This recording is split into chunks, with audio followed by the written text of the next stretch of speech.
Service in Milwaukee has issued a severe thunderstorm warning for northeastern Jefferson County and southeastern Wisconsin, Waukesha County and southeastern Wisconsin until 8 p.m. At 7:14 p.m., a severe thunderstorm was located over Heartland, moving southwest at 40 miles an hour.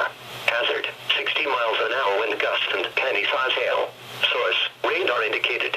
Impact, expect damage to roofs, siding and trees. Locations impacted include Waukesha, New Berlin, Brookfield, Menominee Falls, Muskegon, Pewaukee, Sussex, Heartland, Delafield, Elm Grove, Wales, Okauchee Lake, Oconomowoc, Merton, Dousman, North Prairie, Butler, Lennon, Lackawanna and Nashotah.